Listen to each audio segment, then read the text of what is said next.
Numbers 31 clearly demonstrates that child trafficking is taking place in the Bible.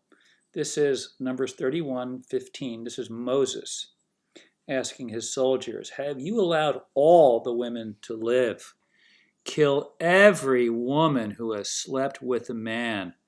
Kill all the boys." So you're talking, under 15 years of age, right down to infants. Kill them all, but don't kill the virgin girls. Keep the virgins for yourself. Every girl who's never slept with a man, save for yourselves. Zogron. Take captive, but don't kill them. Now you got slave virgin girls.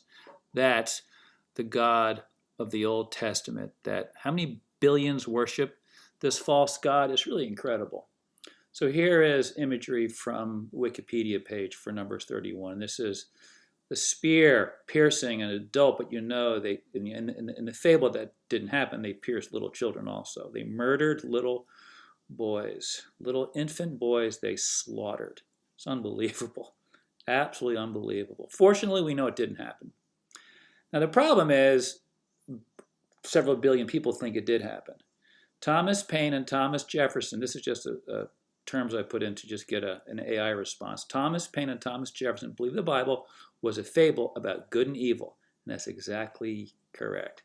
They both viewed the Bible as a fable, and it was not the literal divine word of God.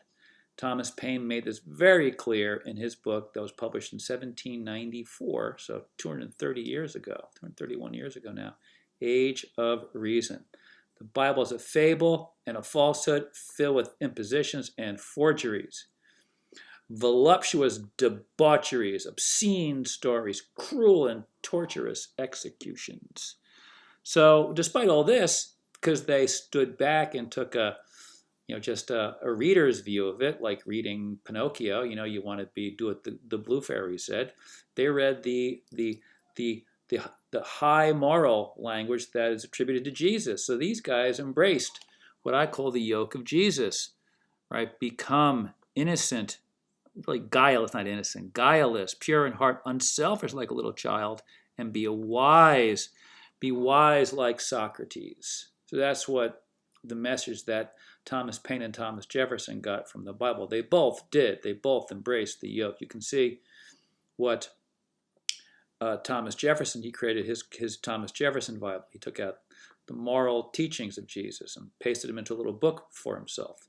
So they value very highly the moral language in the Bible that was uplifting and elevating, but they rejected all of it because they knew it was a fable. Come on, it's ridiculous to actually believe this. 230 years ago, these guys knew it was a fable, and you got how many billions that believe it is real today? It's just mind-boggling.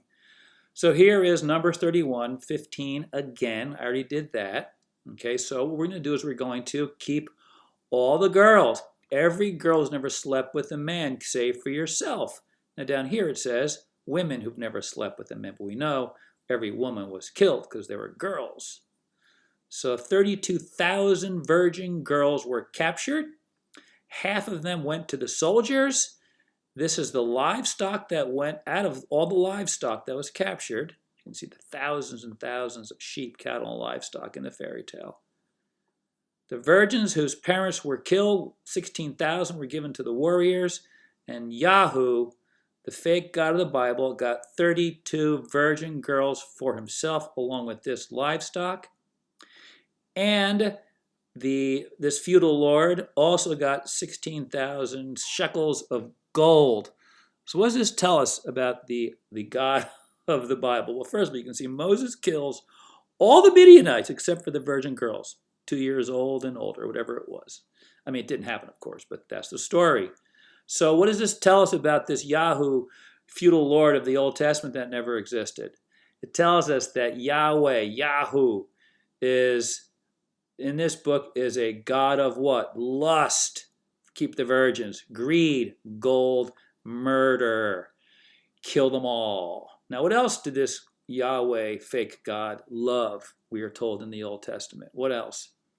Well, we are told in Genesis 8, after the ark landed, and it was just, Noah, his wife, and his 3 sons and their wives.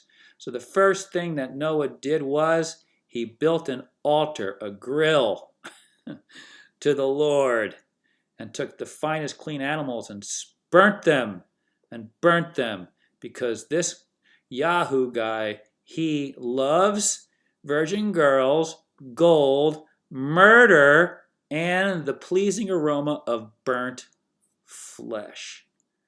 Now that is the God that Christians want us to worship. And we can clearly see that this God is a God of child trafficking, as made quite evident in Numbers 31.